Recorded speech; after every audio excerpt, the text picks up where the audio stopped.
Depois é melhor. Então, vamos lá. Hoje vamos ter o grande prazer de assistir o professor Carlos Alberto Ruiz, que vai nos falar sobre a situação do câncer no Brasil na era da Covid-19. Muito obrigado, viu, Ruiz? Agradecemos a você. Obrigado, professor. Olha só. Pelo amor de Deus. Meu Deus do céu. Puta Olha o conflito de interesse, hein? Primeiro, um É agradecimento. conflito de interesse, concordo, Gustavo. E essa estrela do PT aí, quem é isso aí? Ruiz? Pode falar, Ruiz. Amei. Primeiro, agradecer o convite. É claro, palestrino de coração, sempre. Vamos falar um pouquinho hoje. Isso aqui é mais uma reflexão sobre o que foi o Outubro Rosa e a realidade do câncer de mama no Brasil na era do Covid, né? O que fizemos a mais ou a menos, e uma reflexão geral do que acontece na atualidade no câncer de mama como um todo. Esse é o nosso grupo, aqui no centro, o professor Filassi, nosso responsável. Bom, são mais de 2.100.000 casos novos por ano no mundo como um todo. Sem dúvida, depois dos cânceres de pele não melanoma, o câncer de mama é o mais importante. Aqui já vem uma observação fundamental. Quando a gente compara desfecho em país desenvolvido e país menos desenvolvido, a gente percebe que o risco de morte é 42% maior em países menos desenvolvidos como um todo. No Brasil, para esse ano, são esperados 66.280 novos casos de câncer de mama, com mais ou menos 17 mil mortes. E por que se morre tanto no Brasil? Né, praticamente um quarto de toda a incidência, porque ainda a gente faz diagnóstico de uma forma muito tardia. Né? E aqui a evolução com o tempo da incidência. Então a gente vê 2012, 52 mil, 2020, 8 anos depois, 66 mil. Né? A prevalência em relação a todos os outros cânceres é 30%. E a gente tem experimentado cada vez mais um aumento maior da incidência de câncer de mama no Brasil como um todo. Essa aqui, na verdade, é a distribuição do comportamento biológico como um todo. A gente percebe, esse é um diapositivo da professora Filomena, a gente percebe nitidamente que os luminais A são mais frequentes no sul do que no norte, os HER2 menos frequente no sul, mais frequente no norte, triplo negativo, mais no norte, menos no sul. Para o Brasil, então, são esses 66 mil novos casos, São Paulo, estado, 18 mil casos, e São Paulo, capital, 5.300 casos, propriamente dito. O câncer de mama, para atingir 1 centímetro, e aqui é um dado fundamental, demora em média de 8 a 10 anos, ou seja, teoricamente eu teria muito tempo para realizar esse diagnóstico, né, antes da palpabilidade, e depois da palpabilidade como um todo, 1,5, 2 centímetros, se a gente não fizer nada, ele pode matar em até 3 anos. Por que as mulheres com câncer de mama morrem? Não morrem, ou raramente morrem, em decorrência de problemas loco-regionais. Elas morrem em função da metástase. Então, tudo que a gente faz no tratamento do câncer de mama, a cirurgia, a quimioterapia, a imunoterapia, a radioterapia, é para diminuir risco de metástase, porque é em função da metástase que elas sucumbem como um todo. Quanto mais precoce o estadiamento, maior é a sobrevida, maior é a curabilidade. Estádio 1, curabilidade de 90% a 95%, ou seja, o grande segredo, eu falo aqui no início e vou dizer no final, é o diagnóstico precoce. E como é que a gente faz para detectar precocemente? Mamografia. Não tem outra alternativa. Mamografia. Né? Então, aqui a gente vê a fase pré-clínica antes da palpabilidade, que são aquele 8 a 10 anos, e a fase sintomática de 1 a 2 centímetros. Por que eu chamo a atenção para isso? Porque rastreamento é definido como avaliação periódica de mulheres assintomáticas. Se elas já tiverem os sintomas, se tiver um nódulo palpável, já não é mais rastreamento e sim mamografia diagnóstica como um todo. E o rastreamento ele é responsável por uma redução na mortalidade que pode chegar até 35%. Não tem nada de melhor em relação a esse tipo de diagnóstico. Rastreamento faz diferença, com certeza. 35% de diminuição de mortalidade. Aí se fala muito, começa aos 40, começa aos 50, não faz, dá câncer. Esse é um trabalho muito legal da Grã-Bretanha, que publicado agora em agosto, que mostra para a gente o seguinte: numa corte com o grupo controle e o grupo que fez mamografia de 25 anos de segmento, né, pareado especificamente para esse tipo de desfecho, o que a gente vê? Que quem faz mamografia, ou seja, especificamente, tem uma mortalidade menor. Né? Ou seja, o impacto específico de redução de morte entre 40 e 49 anos, que sempre foi a grande dúvida, não vou nem discutir acima de 50, que faz toda a diferença, a redução de 25% na mortalidade como um todo. Então, é importante fazer mamografia. No Brasil, nós temos hoje disponível quase 3.500, um pouco mais de mamógrafos. Aqui está o número de mamografias que poderiam ser feitas em mulheres, aqui no Brasil, 25 milhões, mulheres acima de 40 anos são 17 milhões, ou seja, eu tenho muito mais mamógrafo para fazer do que mulheres para realizá-los. Então, se todas fizessem, assim mesmo, sobraria um mamógrafo. Então, a nossa questão hoje não é mamógrafo, né? A questão que fica é que, normalmente, você pode ver aqui que os que estão as cidades em azul têm uma concentração maior do que 10 mamógrafos. Se a gente pegar a região norte, fundamentalmente, um pouco da nordeste, e o centro-oeste, tem muito menos mamógrafos como um todo. Então, isso muitas vezes pode ser um fator dificultador. Para vocês terem uma ideia, o rastreamento ideal precisa atingir 70% da população. O nosso rastreamento varia de 5% a 30%. Então, se a gente for ver aquelas 20 e poucas milhões de mulheres que precisariam fazer, né, 18 milhões, 20 milhões de mulheres que precisariam fazer, na verdade não são 6, 8 milhões que fazem especificamente. Esse é um dado do ano passado mostrando que no Brasil, né, o rastreamento, a cobertura mamográfica em 2019 pelo SUS foi de apenas 21,9%. E se a gente olhar aqui a região norte, não chegou a 10%. Né? Ou seja, ainda o nosso rastreamento é muito baixo. Aí fica uma questão: poxa, Carlos, a gente faz tanto Outubro Rosa, a gente fala tanto disso, por que elas não estão fazendo? Por que não estão realizando como um todo? Porque, na verdade, as mulheres têm medo de achar, medo de ter que enfrentar todo o tratamento. Por isso que falar sobre ele, desmistificar o câncer como um todo, faz muita diferença. Dificuldade de acesso aos serviços para o diagnóstico, né? Quando a gente faz um programa de mamografia, e aqui eu vou falar daqui a pouquinho um pouco mais sobre isso, não é só mamografia, né?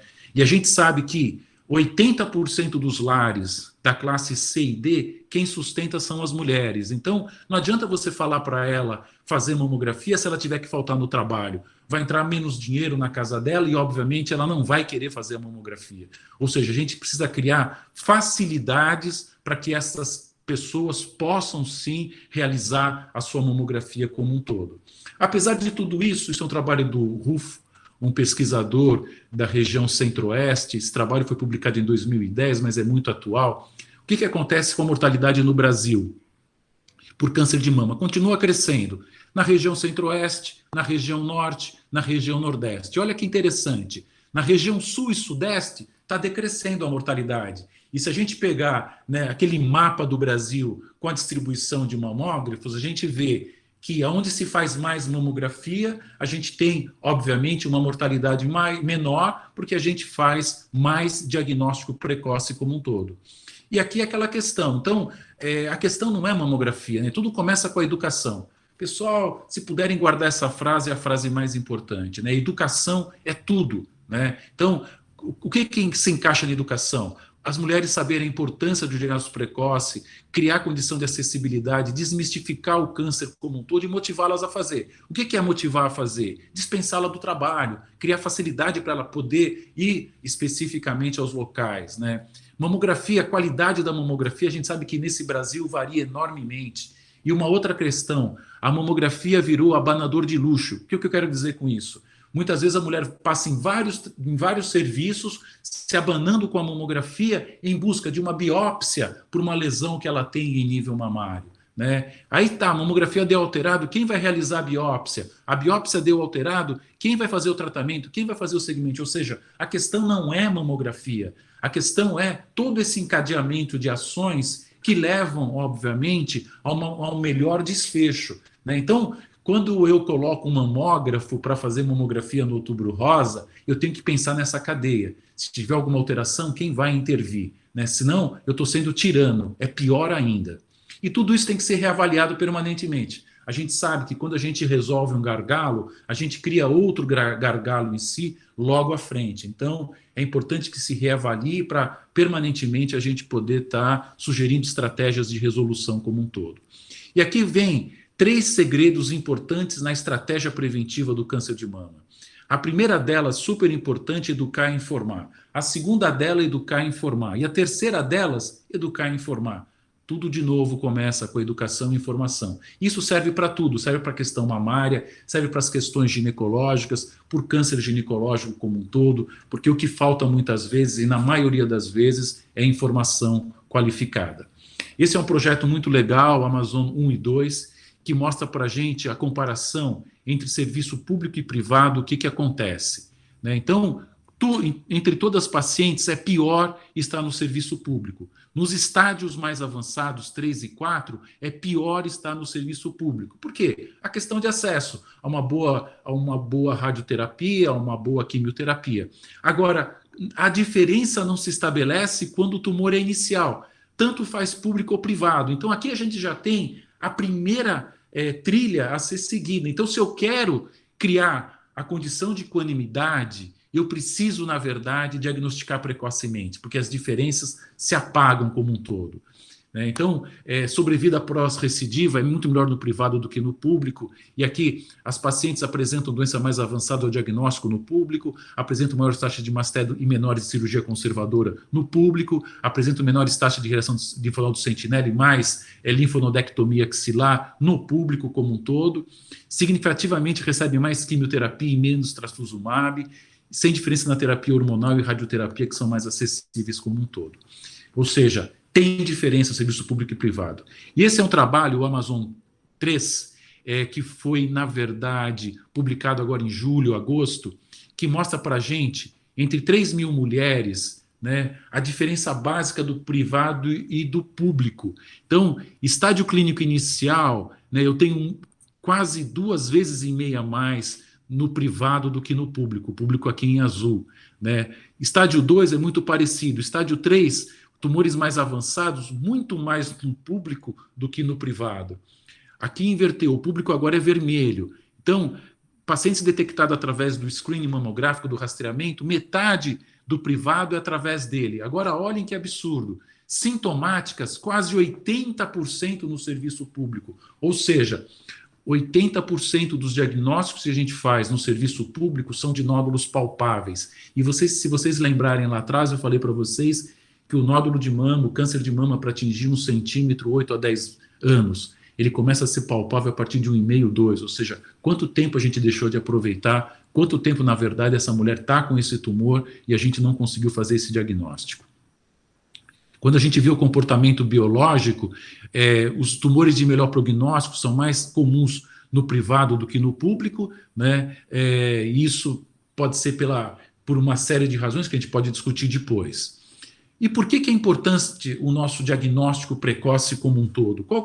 O que faz a diferença nesse diagnóstico precoce, né? Então, esse é um trabalho legal de um consenso que foi feito em 2017 que mostra para nós, diagnóstico precoce é igual a cirurgias menores, né?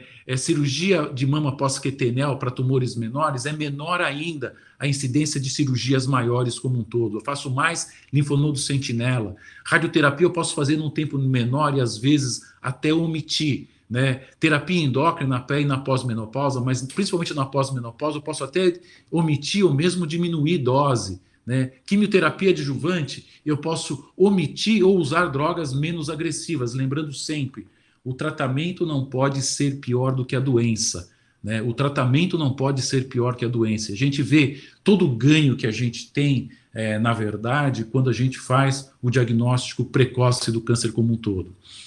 E quando a gente fala de sobrevida e qualidade de vida, obviamente eu tenho uma curabilidade muito maior, né? Lembrando que qualidade de vida, né, segundo a OMS, não é ausência de doença, né? Saúde não é ausência de doença, saúde é qualidade de vida, ou seja, tudo que impacta na qualidade de vida reverbera na minha saúde, né? Então, a gente deve estimular o exercício físico. A gente sabe hoje que a perda de peso, principalmente depois da menopausa, olha que informação importante, a perda de peso depois da menopausa diminui em 30% o risco de desenvolver câncer de mama.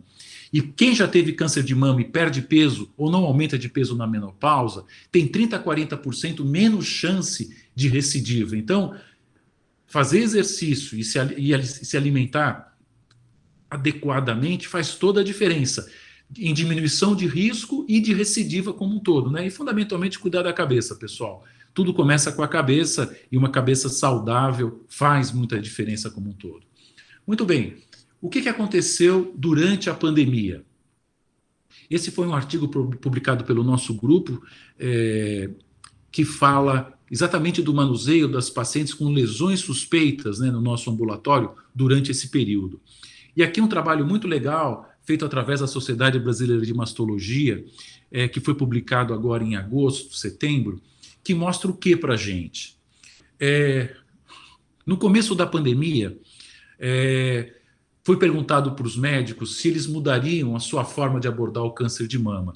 Então, no começo da pandemia, mais da metade, na verdade, não mudaram. Durante a pandemia, 1/3 só mantiveram o que fariam anteriormente, ou seja, em 70% houve mudanças, sim, na atitude médica em relação ao câncer de mama. E isso, obviamente, reverbera numa série de questões que a gente já vai discutir.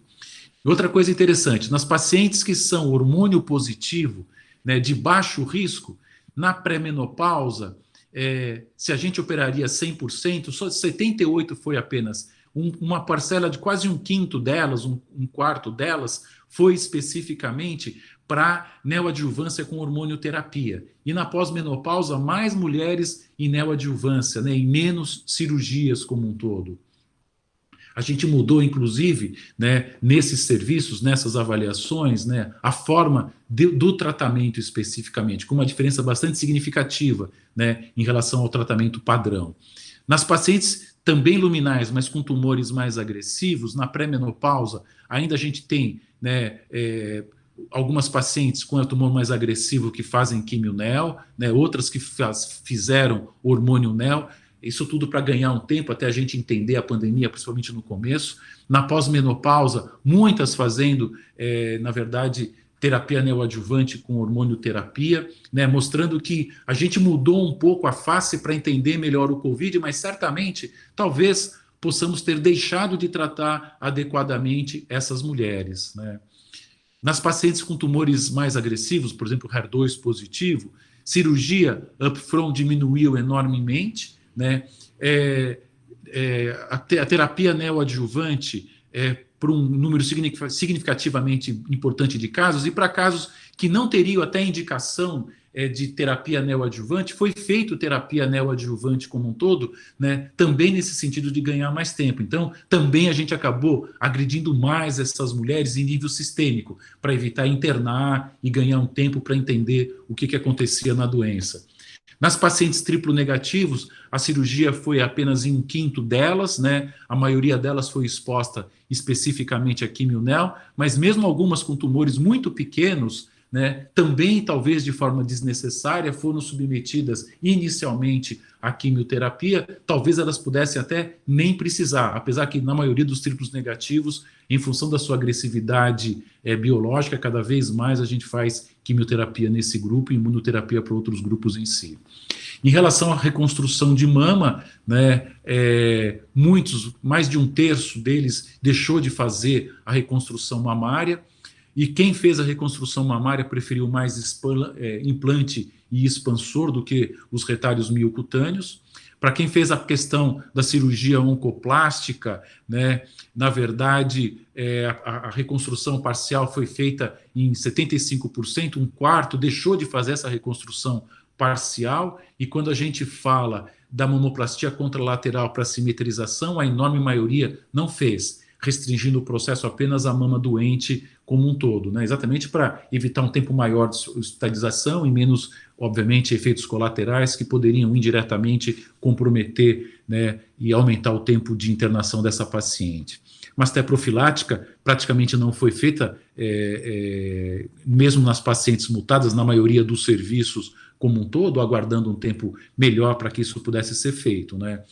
E em relação aos procedimentos de imagem e diagnóstico, aqui são dados que o INCA trouxe para nós, né? Olha só que interessante. Se a gente compara de março a maio de 2020, então quando a gente compara o mesmo período de 2019 com 2020, a gente vê que no Brasil, mamografia de rastreamento, que já não era essa beleza, né? No máximo 25%, 30%, em média 21 ponto alguma coisa, como eu mostrei para vocês, foi feito menos 60% no Brasil como um todo. Na região norte, 39% menos. Na região nordeste, 62% menos. Sudeste, 58%. Sul, 58%. Ou seja, uma média de mais ou menos 60% menos mamografia para quem já tinha um resultado pífio. Vocês imaginam o que foi o rastreamento esse ano em função da pandemia, especificamente, né? E quando eu falo de mamografia de diagnóstico, aquela paciente que vem com uma queixa e precisa fazer a mamografia, olha que interessante, no Brasil como um todo, menos 40%. Provavelmente, como na região norte a pandemia começou antes, nós tivemos um pequeno aumento de 22%, mas nas demais regiões, quedas extremamente significativas de mamografias diagnósticas, ou seja, a paciente tinha uma queixa e não era feita o exame, né, como um todo. E olha, interessante também esse outro dado que o INCA trouxe para a gente, né? Biópsia de mama de março a abril. No Brasil, caiu 50%.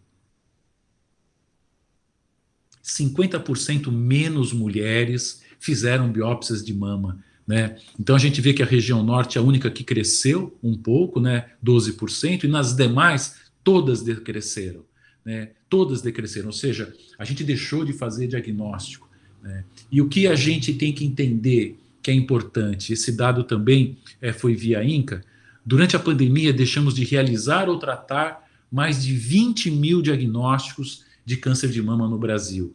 E essa conta é muito simples, eu tenho 66 mil casos novos, né, por ano no Brasil, eu divido pelos meses e vejo que tenha mais do que tenha menos, puxa, 20 mil é muito importante. O que vai acontecer com isso? Enorme represamento. Uma hora vai ter que resolver isso, né? Por quê? Porque o câncer de mama, ele não espera, né? A gente precisa necessariamente montar estratégias de resolução para tudo isso, e com uma série de desvantagens, porque eu não vou ter tanto diagnóstico inicial, né? Eu vou ter muito mais diagnósticos tardios, ou seja, para o sistema de saúde como um todo, vai custar muito mais caro, né? Como é que a gente resolve isso, na verdade, né? Então, para a gente poder pensar em resolver esse processo, preciso necessariamente melhorar as estratégias, né, de casos avançados no câncer de mama no Brasil. Então, assim, preciso ampliar o acesso ao rastreamento mamográfico pelo SUS, preciso necessariamente desburocratizar o acesso a mamografias, biópsias, né? Não dá para a gente ficar dependendo do médico para pedir a mamografia como um todo. Eu acho que qualquer profissional, todos os profissionais de saúde poderiam ter acesso a isso, né? Criando facilidade para paciente. Precisamos melhorar a qualidade da mamografia no nosso país, né? Não tem nada pior do que você fazer um exame achando que está te protegendo, né? E você ter um falso negativo. Um falso negativo decorrente, obviamente, de uma má realização, né, ou de uma qualidade inadequada da mamografia. A sociedade tem batido muito nesse ponto porque, infelizmente, a gente tem um nível de mais de 25%, 30% de mamógrafos hoje no país desqualificados. Então, para a gente, esse é um dado fundamental que a gente precisa necessariamente trabalhar. Estruturar os serviços especializados para o diagnóstico de lesões não mamárias não palpáveis, né, e as palpáveis, fundamentalmente, ou seja, o que eu preciso hoje, né, frente à nossa demanda de 80% de mulheres que apresentam nódulos palpáveis, o que eu preciso, na verdade, são serviços de resolutividade. Ou seja, a paciente chega e pode fazer a biópsia, Né? Por quê? Porque o nódulo, na maioria das vezes, são palpáveis. A questão imaginológica é de só menos importância nesse momento. Ou seja, eu preciso estruturar, sim, serviços, né, que no mesmo dia que essa paciente venha, faça os exames e faça principalmente a biópsia para poder esclarecer esse tipo de lesão. Desenvolvimento, obviamente, continuado de estratégia para difundir a informação e mobilização social, que é aquela questão de educação que nós estávamos conversando, né? Porque isso faz toda a diferença, né? Tudo começa com a informação qualificada, né? Então, de novo, ainda existe muito preconceito, existem muitos mitos em relação à própria mamografia, que pode dar câncer, não é verdade. A própria questão de achar, né, e a sociedade nossa, muito hipócrita, marginaliza essa mulher, e a gente sabe que a família se desconstrói no diagnóstico de câncer de mama, muitos homens abandonam essas mulheres, seus maridos, né, os maridos dessas mulheres abandonam-as em si, né, quando sabe da questão do câncer. Então, assim, falar mais sobre isso, difundir a informação e proporcionar uma mobilização social é importante. Por isso que o Outubro Rosa é importante. Né? Por isso que a gente poder falar mais sobre câncer de mama é importante. É claro, a gente não quer apenas o Outubro Rosa, a gente quer o ano inteiro rosa para poder falar mais sobre isso. Mas é importante que em outubro a gente possa falar mais sobre isso para especificamente tentar, né, desconstruir outras ideias.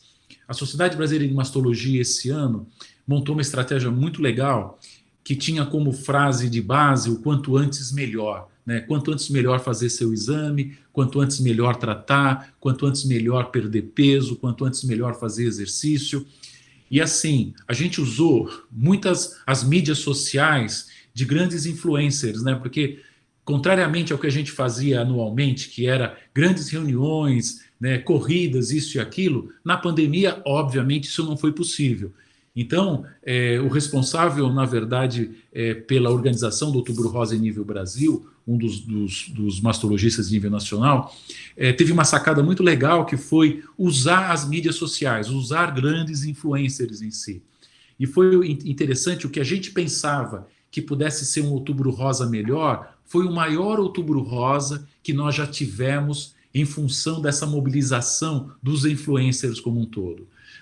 Existe uma expectativa, esses números devem sair nos próximos dias, que nós tenhamos atingido mais de 20 milhões de mulheres nesse Brasil, né, em função dos influencers propriamente dito. Né? Então, usar inteligentemente as mídias sociais, usar inteligentemente essa estrutura digital faz muita diferença na qualificação da mensagem que a gente quer passar para as pessoas como um todo. Né? Então, assim, fez-se do limão a limonada e os resultados vão vir por aí. Vamos aguardar e eu passo para vocês futuramente esses números.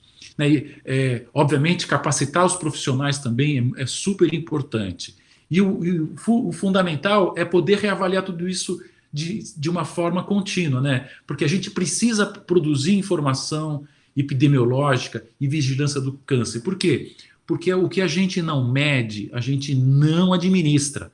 Né? Então, a gente precisa medir mais. Eu estou num serviço que faz mais de 1.200 cirurgias de câncer de mama em média. Poxa, mas e aí? Quais são os tipos? Quem faz? Né? O estádio? Né? Que tipo de tratamento? Ou seja, a gente precisa aprofundar mais, medir mais tudo aquilo que a gente faz, até para poder avaliar, né? Até para poder fazer um benchmark com as outras os outros hospitais, outros serviços, para ver se o que a gente está fazendo está certo ou não, e trocar essas informações. Né? Porque cada vez mais hoje nós pertencemos a um universo que é extremamente próximo de tudo. Né? Todos estão muito próximos, ou seja, eu consigo sim avaliar um serviço grande em São Paulo, comparar com o meu serviço ou com outros serviços, e poder, na verdade, chegar a algumas conclusões que vão beneficiar quem mais precisa, que é o nosso paciente especificamente, né? E na questão de equidade, eu só atinjo equidade, principalmente no serviço público, se eu diagnostico precocemente. Porque se o diagnóstico for tardio, vai morrer mais no serviço público. E vocês imaginem, né, com essa questão pandêmica, né, estabelecida, imaginem que o que a gente vai ter de tumores mais avançados, do que a gente vai precisar fazer de cirurgias mais radicais, do que a gente vai precisar usar mais quimioterapia com o objetivo de reduzir esses tumores, ou seja, sem sombra de dúvida, a pandemia vai trazer para a gente também alguns problemas nesse sentido, né? Ou seja, se eu quero estabelecer a equidade, o diagnóstico precoce iguala serviço público e serviço privado, porque o que eu vou precisar dispor eu tenho à mão, que é mais a cirurgia, eu tenho a radioterapia, né? Não é, obviamente, em todo o Brasil, e a gente sabe que, principalmente na região norte e nordeste, o acesso à radioterapia é menor. Eu lembro, há poucos anos atrás, eu estava em Palmas, capital do Tocantins. Naquela época não tinha especificamente serviço de radioterapia. Os pacientes viajavam até Imperatriz, no sul do Maranhão, para poder fazer os exames. Então vocês imaginam a descontinuidade, né? Cirurgia conservadora só tem sucesso se eu agrego radioterapia. Se eu não faço radioterapia adequada, eu aumento o risco de recidiva, aumento o risco de metástase, né? Ou seja, nesses serviços que não tem a radioterapia, eu acabo sendo mais agressivo, né, para evitar a rádio. Então, assim, tudo faz muita diferença. Por isso que quando eu penso em equidade, eu penso em diagnóstico precoce, né? E para isso tudo, o que a gente chega especificamente de conclusão? Preciso sim recomendar cada vez mais o rastreamento anual com mamografia para as mulheres entre 40 e 74 anos, preferencialmente com técnica digital, categoria A de evidência. A partir dos 75, recomenda-se o rastreamento com mamografia preferencialmente digital para aquelas que têm uma expectativa de vida maior do que 7 anos, baseadas nas suas comorbidades, ou seja, ela não tem comorbidade, pode continuar fazendo até os 75, 80, 85. Né? Por quê? Porque hoje as mulheres são longevas, né? E a gente precisa pensar nessas pessoas também. Cada vez mais o ser humano é mais longevo, mas em especial as mulheres como um todo. Então, a conclusão final desse nosso bate-papo, né, aqui agradecendo já a atenção de todos vocês, é assim: diagnóstico precoce é o melhor caminho. Represamos muitos casos nesse Brasil afora em função da pandemia, né? Infelizmente, perdemos boas oportunidades porque o câncer de mama não espera, né? Nenhum câncer espera. É óbvio que nós estávamos num período de aprendizado até para entender algo que se desenhava e se desenha como algo muito grave, que compromete a vida das pessoas também. Mas o câncer de mama, ele não espera. Então, queria agradecer a atenção de todos, muito obrigado, em especial ao professor Filassi, meu amigo, meu responsável, e ao professor Baracá. É isso aí, pessoal.